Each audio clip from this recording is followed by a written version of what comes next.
오늘 하나님께서 우리에게 주시는 말씀은 창세기 50장 19절에서 21절까지의 말씀입니다.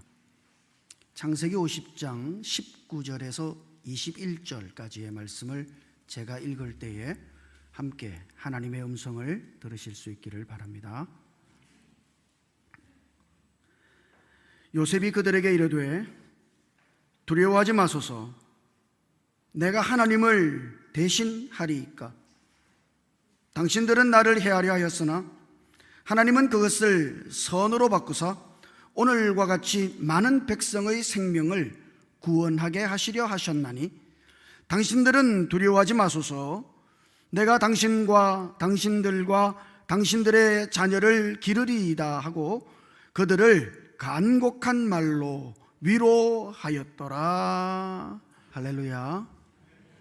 저는 지난 한 주간 일본 관서지방회 정기총회에 참석하고 왔습니다.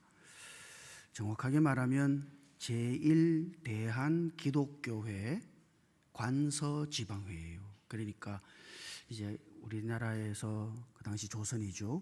조선에서 일본으로 건너간 제1동포들이 세운 교회들이에요. 그 교회가 그 오사카와 교토를 이렇게 중심으로 묶어서 관서지방회라고 우리식으로 말하면 노회 같은 것이죠. 그런 노회의 이제 정기 총회에 제가 이제 참석을 하고 왔는데요. 우리 그 믿음의 선조들이 일본으로 건너가서 그 힘겨운 상황 속에서도 교회를 세우고 함께 모여서 하나님께 예배하고 했던 그 뜨거운 현장을 제가 보고 왔습니다. 그런데 그 당시 조선 사람들이 일본에 산다는 게 참 힘들었잖아요. 그런데 한복도 못 입고, 한복 입으면 뭐 난리가 나니까, 그래서 교회에서 한복을 입고 같이 예배드리고 같이 신앙생활 했던 그런 교회들을 제가 방문하고 온 겁니다. 그래서 지금 사실 일본에는 교회가 많지 않은데 이런 교회들이 우리 제1대한기독교회, 이런 교회들이 일본의 선교를 위한 거점 교회, 이제 지금 현재 제1동포만 모이는 게 아니라 일본 사람들도 같이, 일본 현지인들도 같이 와요. 같이 와서 이제 예배도 드리고 그럽니다만, 그런 우리 제1대한기독교회가 일본 선교를 위한 거점 교회들로 충분한 역할을 할 수 있겠다. 근데 사람이 많이 없어요. 거기도 일꾼이 많이 없는 거죠. 그래서 이번에 뜻깊었던 것은 그 관서지방회의 정기총회 시에 목사 안수식이 있었습니다. 거기 잘 맞아떨어지지가 않거든요. 거기는 워낙 안수받는 분도 적고 해서 그런 일이 잘 없는데, 이번에는 두 분의 목사님이 안수를 받아서 목사로 세워지는 그 안수식에 제가 함께 참여하고 와서 얼마나 뜻깊은 시간이었는지 모르겠습니다. 아무튼 우리 믿음의 선조들이 대단하다.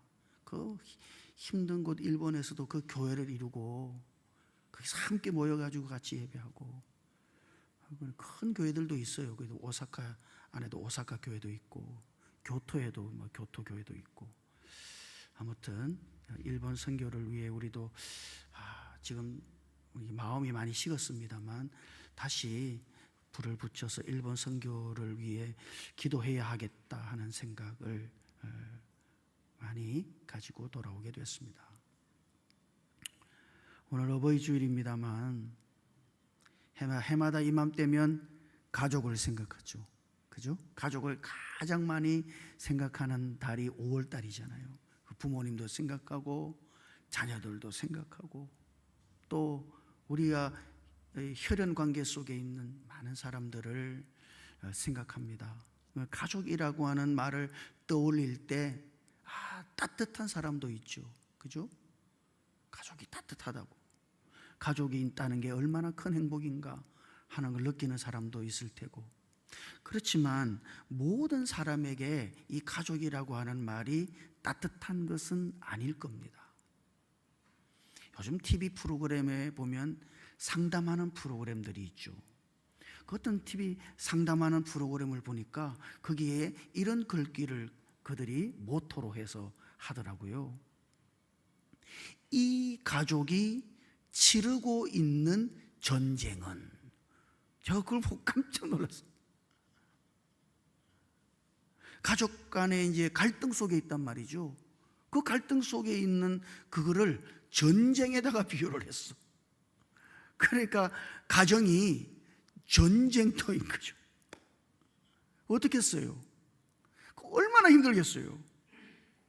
그러니까 가족 관계 속에서 아픔을 겪고 그 관계 속에 묶여있는 그 매듭을 풀지 못해서 신음하는 사람들이 그렇게 많구나 하는 것을 그런 프로그램을 통해서 발견할 수가 있습니다. 오늘 말씀 속에 등장하는 요셉의 가정은 어때요? 여러분, 이 요셉의 가정보다 더 엉망으로 꼬인 가정도 없을 거예요. 친형들이 동생 요셉을 요즘 말하면 인신매매한 거예요. 노예로 갖다 팔아버렸단 말이죠. 형들이 그랬어요. 그리고 아버지는 어때요? 그 아들 잃어버린 줄 알고 눈물로 피눈물 흘리면서 세월을 보냈단 말이에요. 아니, 이런 복잡하게 얽힌 그 매듭 속에 살아가는 가정도 드물 거예요. 자, 그런데 오늘 말씀 속에서 그렇게 매듭 지어진 그런 관계의 매듭을 가지고 살아가는 그 가정이 그 관계의 매듭을 어떻게 풀어가는지를 우리들에게 보여줘요. 아니, 특히 요셉이라고 하는 그 당사자가 그 관계의 매듭을 어떻게 이것을 하나하나 풀어가는지를 우리들에게 보여줍니다. 자, 여러분, 이 말씀이 중요한 것은 성경에 기록된 요셉의 일생이 있지 않습니까? 요셉의 일생의 마지막 사건, 그러니까 성경에 요셉의 죽음 전에 기록되어진 마지막 사건이 오늘 이 말씀 속에 나오는 가족 관계의 매듭을 푸는 사건이에요. 요셉의 이야기의 마지막이에요. 그 마지막 이야기를 이 관계를 푸는 이야기로 성경은 매듭을 짓고 있습니다. 아버지 야곱이 돌아가셨어요. 아버지가 살아계실 때는요 괜찮았다. 왜? 아버지의 그늘 아래 있으니까. 아버지를 봐서라도 요셉이 자기를 팔아 넘긴 형들을 해코지할 수 있겠습니까? 아버지가 살아계시니까. 그런데 그 아버지 야곱이 죽었단 말이에요. 그러니까 형들은 덜컥 겁이 난 겁니다. 야, 이제 큰일 났다. 요셉이 우리에게 분풀이하면 어떻게 하냐? 요셉의 형들이 두려운 마음을 가진 거예요. 그래서 그 요셉에게 이렇게 이야기합니다. 야, 아버지 살아계실 때 아버지가 우리 용서해 주라 그랬다이? 예? 그렇게 말을 하는 거예요. 그만큼 지금 요셉의 형들이 두려움 속에 있는 거예요. 요셉이 보복할까봐. 자, 그런데 중요한 것은 이거예요. 요셉은 형들에게 복수하지 않았다는 것이죠.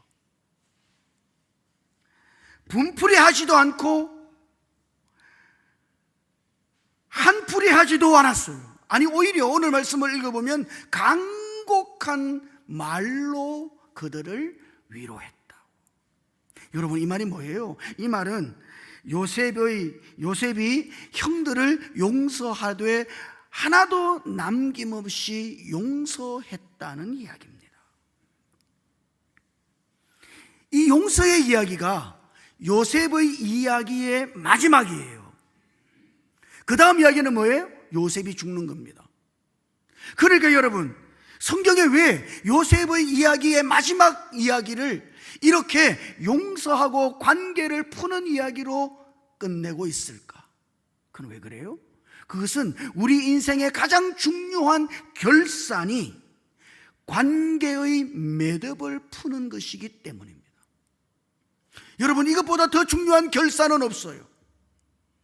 미국의 외과 의사이자 호스피스 의사인 아툴 가완디라고 하는 분이 어떻게 죽을 것인가, 그걸 우리말로 번역하면 어떻게 죽을 것인가 라는 제목의 책을 썼는데, 이 사람이 임종을 앞둔 많은 사람들을 접하고 그들을 관찰했단 말이죠.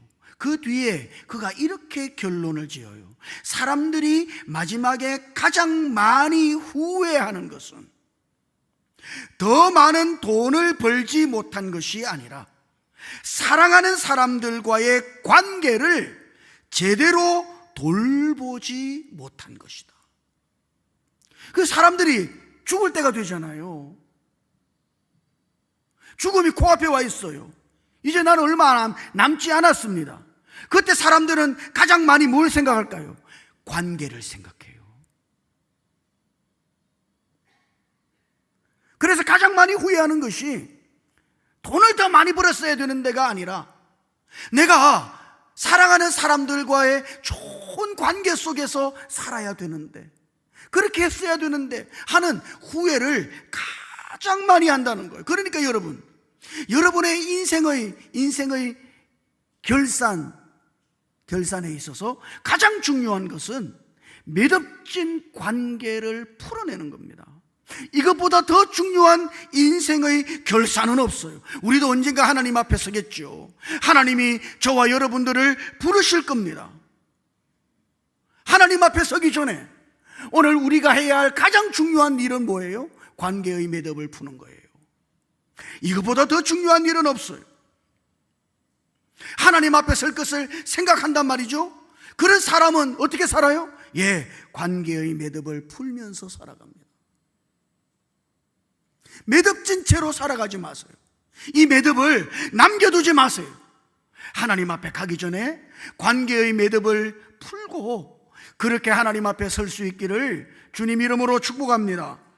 그럼 어떻게 풀어요? 요셉은 지금 이 매듭진 관계를 어떻게 풀었을까요? 19절 말씀을 읽어보면, 한번 같이 읽어볼까요? 19절 같이요, 시작. 요셉이 그들에게 이르되 두려워하지 마소서, 내가 하나님을 대신하리이까. 이게 요셉의 첫 마디입니다. 형들이 지금 보복당할까 봐 두려워하고 있어요. 옛날에 자기들이 동생 요셉을 팔아먹었잖아요. 그것 때문에 지금 형들은 요셉의 보복을 두려워하고 있어요. 그때 요셉이 한 첫 마디가 뭐예요? 두려워하지 마소서, 내가 하나님을 대신하리이까. 두려워하지 말라고. 내가 하나님을 대신할 수 있겠냐고. 여러분, 이것이 관계의 매듭을 푸는 첫 번째 단추입니다. 그것은 우리가 심판자의 자리에서 내려오는 거예요. 상담하는 사람들의 이야기를 들어보면 갈등이 해결되지 않는 가장 큰 이유, 여러분들이 TV 같은 데 보면 상담 프로그램 많잖아요. 그럼 온갖 갈등이, 저는 진짜 세상에 이런 갈등도 있나 싶을 정도로 온갖 갈등이 넘쳐요. 그런데 그 갈등이 해결되지 않는 가장 큰 이유, 그게 뭔지 아세요? 모든 사람이 심판자의 자리에 앉아있기 때문입니다. 자녀가 그래요. 아니, 부모님이 나에게 이러면 되는 겁니까?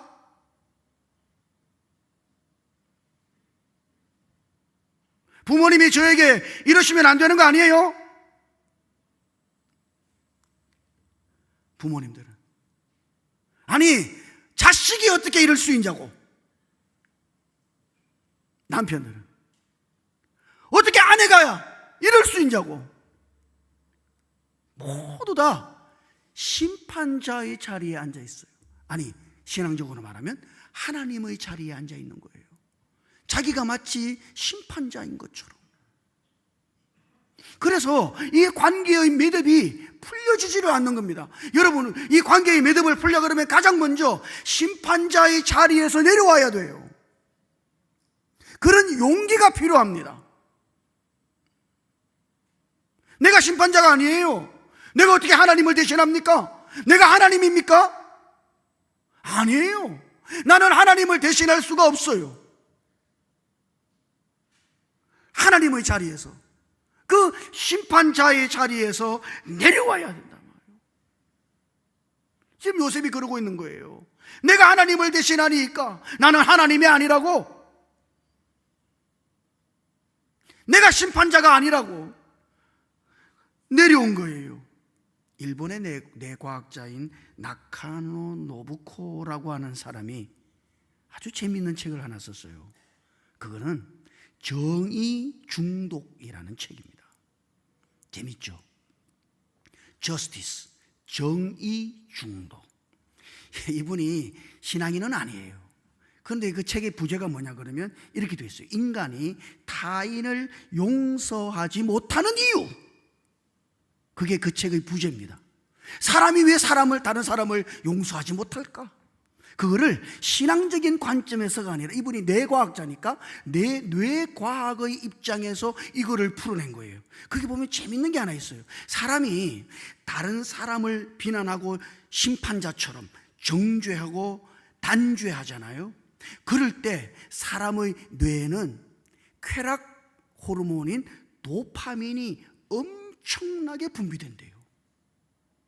그래서 사람들이 거기에 중독되는 거죠. 그 정의감에 중독되는 거예요. 당신 틀렸어! 이렇게 말할 때 있잖아요. 아, 당신이 잘못됐어! 그렇게 말할 때 마치 자기는 옳은 것처럼 그렇게 생각하고 그 정의감에 중독되어서 거기서 벗어나지를 못한다는 겁니다. 그래서 다른 사람을 용서할 수가 없대요, 사람들은. 여러분 어때요?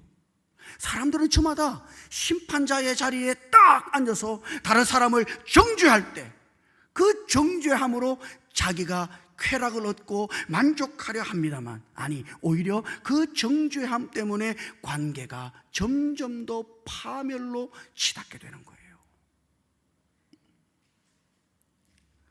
요셉을 보시죠.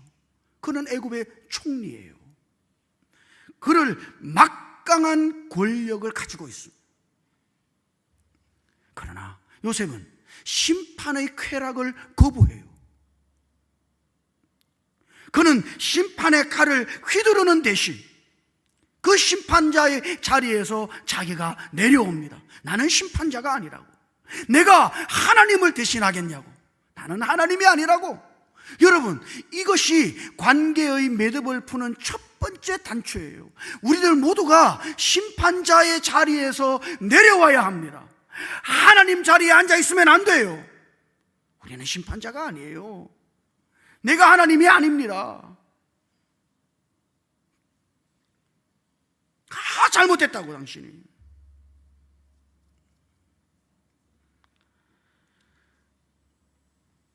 그렇게 심판자의 자리에 앉아 있을 동안 우리는 결코 관계 속에서 매듭 지어진 그 매듭을 풀어낼 수가 없어요. 그래서 힘든 거예요. 심판자의 자리에서 내려오시기를 주님 이름으로 축복합니다. 이게 첫 번째예요.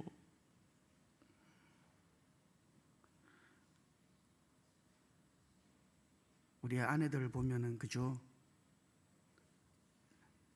참 남편들에게 딱지 뗄 때가 많죠. 이 교통경찰이 이제 딱지 떼는 것처럼요. 당신이 이때 이렇게 잘못했고 저때 저렇게 잘못했고. 남자들은 하나도 기억이 안 나는데, 예? 어찌 그래 기억력이 좋아요, 다들. 몇 월 며칠 날 그랬다고.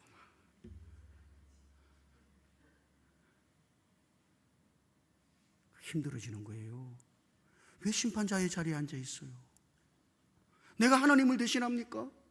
내가 하나님이에요?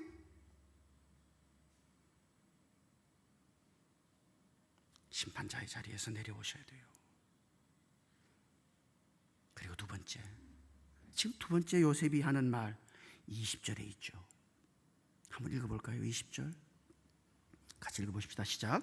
당신들은 나를 헤아려 하였으나 하나님은 그것을 선으로 바꾸사 오늘과 같이 많은 백성의 생명을 구원하게 하시려 하셨나니. 아멘.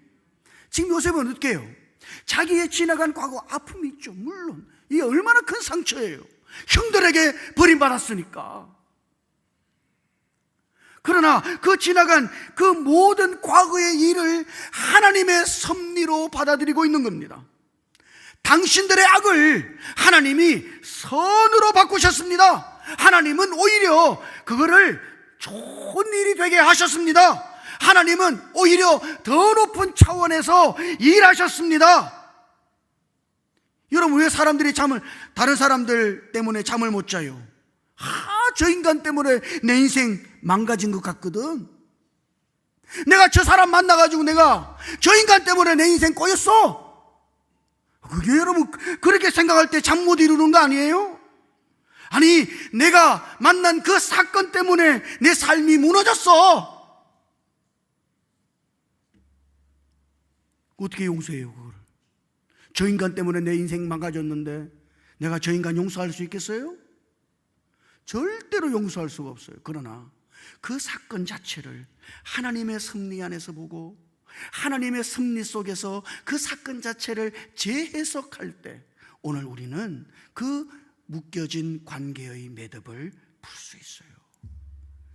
저 인간 때문에 내가 망했어가 아니에요. 아니, 오히려 하나님은 그를 더 좋게, 더 아름답게 하나님이 만드셨다고. 그 하나님의 섭리를 섭리적인 관점에서 우리의 인생을 볼 때, 그때 우리는 비로소 묶여진 관계의 매듭을 풀 수가 있습니다. 현대 영성가 중에 한 사람인 리처드 로어라고 하는 분이 이 재미있는 책을 하나 썼어요. 제목을 한번 들어보십시오. 위쪽으로 떨어지다 라는 책입니다. 제가 제목을 보고 깜짝 놀랐어요. 위쪽으로 떨어지다? 여러분, 떨어지는 거는 다 아래쪽으로 떨어지지 위쪽으로 떨어지는 거 봤어요? 위쪽으로 떨어지는 거는 없어, 이 세상에요. 그런데 이분이 책 제목을 위쪽으로 떨어지다 그랬어요. 그 책에서 오늘 우리들의 관점을 바꾸라고 자꾸 촉구해요. 그게 뭐냐 그러면, 우리가 겪은 추락과 같은 사건이 있죠. 내 인생이 추락했어. 날아갔어요. 바닥으로 떨어졌어요. 그런 추락과 같은 고난이나 상처가 사실 오히려 하나님이 우리를 더 높은 곳으로 밀어 올리려는 하나님의 필연적인 은혜라. 그 사람이 그렇게 이야기해요. 이거는 하나님의 필연적인 은혜다. 사람들은 나를 추락시키려고 하지만 하나님은 오히려 그거를 추락이 아니라 더 높은 차원으로, 더 높은 곳으로 나를 밀어 올리려는 하나님의 은혜의 방편이라고 그렇게 그 리처드 로어가 말한단 말이죠. 그리스도 안에서 우리가 떨어질 수 있습니다만 우리는 위쪽으로 떨어지는 겁니다. 믿습니까? 예, 날아갔어요. 사람들이 볼 때는 나락으로 간 겁니다만 아니에요. 그리스도 안에서 우리는 위쪽으로 떨어지고 있는 것이죠. 이거를 기억해야 돼요.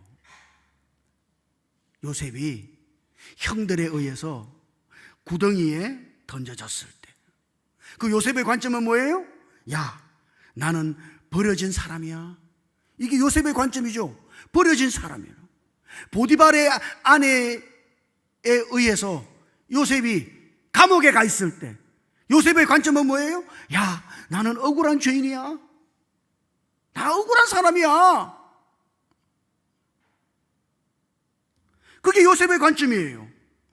그러나 지금 요셉은 자신의 삶을 바라보는 자신의 관점에서 하나님의 관점으로 옮겨가고 있는 겁니다. 하나님의 관점으로 자기의 인생을 재해석하고 있는 거예요. 하나님이 그것을 선으로 바꾸셨습니다. 당신들은 나에게 악을 저질렀습니다만, 아니, 오히려 하나님은 그것이 나에게 더 좋은 결과를 가져오도록 하나님이 역사하셨습니다. 그렇게 지금 자신의 인생을 재해석하고 있는 거죠. 여러분, 이런 관점의 변화가 대단히 중요한 거예요. 사람들은 다 자기 눈에서, 자기 관점으로 자기의 인생의 상처와 자기 인생의 고난을 바라보기 때문에 그 상처 속에서 벗어나지를 못하는 거예요. 그 관계의 매듭을 풀어내지를 못하는 거예요. 자기의 관점에 매여 있으니까. 그러나 우리의 관점을 하나님의 관점으로 옮겨서 하나님의 관점으로 우리의 인생을 보기 시작할 때, 하나님은 사람들의 악을 선으로 바꾸셔서 내 인생에 역사하신다. 그 하나님의 섭리적인 관점에서 우리의 인생을 보기 시작할 때 우리는 다른 사람과의 관계에서 매듭지어진 그 관계를 풀어낼 수가 있는 거예요. 안 그러면 여러분, 그 관계는 풀어질 길이 없어요. 여러분의 삶을 바라보는 여러분 자신의 관점이 아니라 하나님의 관점에서 여러분의 삶을 바라보고 여러분의 삶을 재해석할 수 있기를 주님 이름으로 축복합니다. 그래야 돼요. 믿음은 뭡니까? 믿습니다가 아니에요. 믿음은 사실 우리의 삶을 하나님 눈으로 다시 바라보고 해석하는 능력입니다. 관점을 바꿔야 묶여진 매듭이 풀려질 수 있어요. 그리고 세 번째, 지금 요셉이 하는 말, 이 21절, 이 마지막 말은 그 참 너무너무 좋아요. 한번 같이 읽어보죠. 21절 같이요. 시작. 당신들은 두려워하지 마소서. 내가 당신들과 당신들의 자녀를 기르리이다 하고 그들을 간곡한 말로 위로하였더라. 아멘. 요셉이 형들 두려워하지 말라고, 당신들의 미래를 내가 책임질 거라고, 걱정하지 마라, 그러면서 간곡한 말로 위로했다. 이 요셉의 말이에요. 간곡한 말로 위로했다. 그게 간곡한 말이라고 번역된 이 말의 히브리어는 레브라고 하는 말을 번역한 거예요. 그 레브가 뭐냐면 마음이라는 뜻이거든요. 그러니까 간곡한 말은 뭐예요?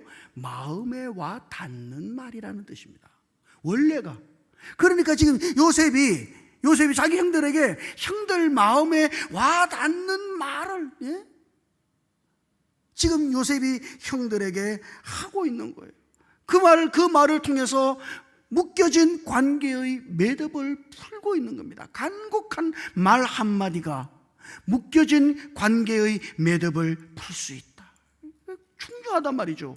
마음에 와닿는 말 한마디가 묶여진 관계의 매듭을 풀 수 있다. 최고의 지성이라고 불리던 고 이어령 교수가, 이분이 여러분 한평생 날카로운 이성과 지성과 논리로 세상을 분석하면서 살았던 분 아닙니까? 그런 분이 그가 사랑하는 딸 고 이민아 목사를 먼저 떠나보내면서 자기 딸을 먼저 보낸 거예요. 하늘나라로. 그리고 책을 썼어요. 딸에게 보내는 굿나잇 키스라고 하는 책이에요.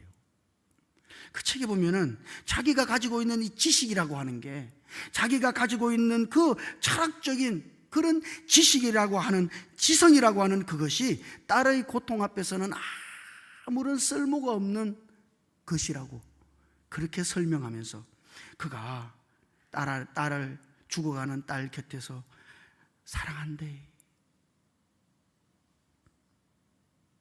미안하대, 고생 많았대,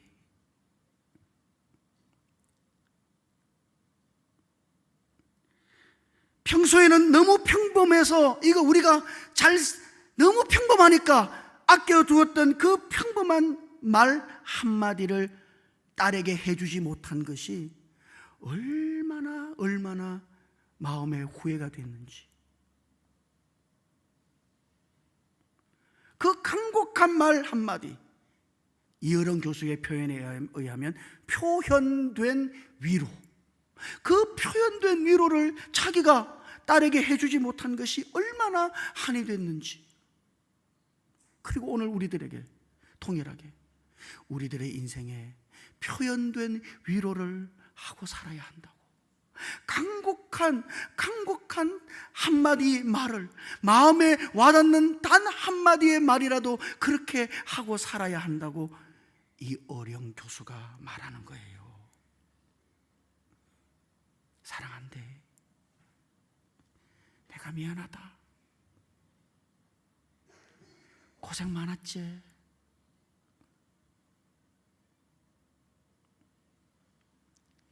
사람들은 고통 속에 있을 때 저마다 자신의 동굴에 갇히잖아요. 세상에는 자기 혼자밖에 없는 것 같고, 그죠? 그 외롭다고요.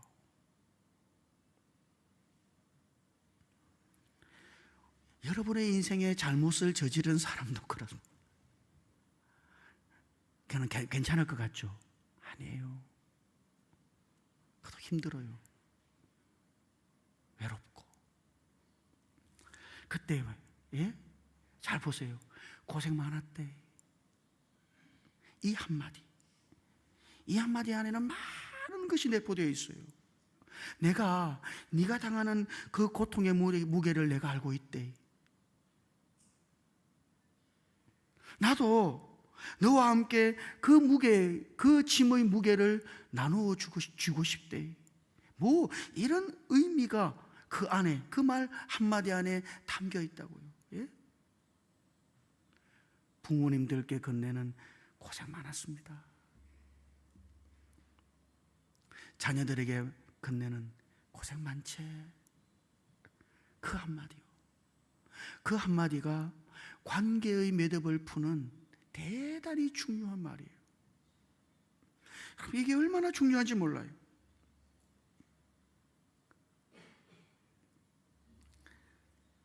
지금 요셉은 간곡한 말로 이 관계의 매듭을 풀어가고 있는 겁니다. 마음에 와닿는 그 한마디 말. 아니, 제가 설교를 준비하면서요, 이 노래가 자꾸 생각이 나던데 한번 불러봐도 되겠습니까? 찬송가 아닌데 괜찮겠습니까? 사랑한다, 정말 사랑한다는 그 말 해준다면 나는 사막을 걷는다 해도 꽃길이라 생각할 겁니다. 실력이 발휘가 안 되네요. 엄청 연습하고 내려왔는데 왜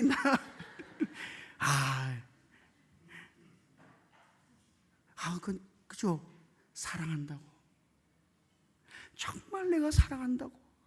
그 말 한마디가 사막을 걷는 것 같은 그 인생이 마치 꽃길을 걷는 것처럼 그렇게 바뀌게 하는 거 아니에요? 간곡한 말 한마디, 마음에 와닿는 그 말 한마디가 인생의 응어리를 풀고 관계의 매듭을 풀고, 여러분, 오늘 우리는 그렇게 살아야 되는 거예요. 요셉을 통해서 하나님은 우리들에게 그렇게 다른 사람의 마음에 와닿는 말을, 그 간곡한 말을 함으로써 관계의 매듭을 풀고 살라고 하나님이 오늘 우리들에게 말씀하십니다. 사랑하는 성도 여러분, 우리의 인생에 있어서 가장 중요한 결산이 뭘까요? 하나님 나라 가기 전에, 하나님이 우리를 부르시기 전에 우리가 해야 할 가장 중요한 일, 그것은 우리가 하나님을 위해 사는 어떤 위대한 사역이 아니라 오늘 인생을 살아오면서 묶여진 관계의 매듭을 하나씩 풀어가는 일이에요. 하나님은 오늘 우리들에게 그렇게 하라고 우리들에게 말씀하십니다. 요셉을 바라보면서 요셉처럼 심판자의 자리가 아니라 그 심판자의 자리에서 내려옴으로써 나의 관점이 아니라 하나님의 관점에서 내 인생을 재해석함으로써 다른 사람의 마음에 와닿는 그 간곡한 말 한마디를 함으로써 오늘 우리 속에, 우리 일상 속에 맺혀진 관계의 매듭을 풀라고 하나님은 오늘 우리들에게 말씀하십니다. 이런 은혜를, 이런 화해를 오늘 우리들 모두가 모든 관계 속에 누리실 수 있기를 주님 이름으로 축복합니다. 기도하십시다. 하나님 아버지, 오늘 요셉의 모습을 통해 우리가 관계의 매듭을 푸는 용기를 배우게 하심을 감사드립니다.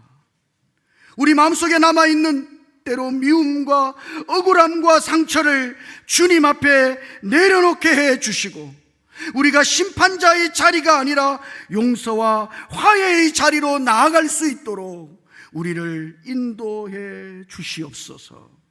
우리의 아픈 과거까지도 선으로 바꾸시는 하나님의 섭리를 믿고 우리 가족과 우리와 관계한 모든 사람들에게 마음에 와닿는 따뜻한 말을 전하는 오늘 우리들 모두가 되도록, 그래서 우리 가정마다 십자가의 사랑이 흐르고 묶여진 관계의 매듭들이 풀려지는 그런 은혜가 충만하게 해 주시옵소서. 우리 주님 예수님 이름으로 기도드립니다. 아멘.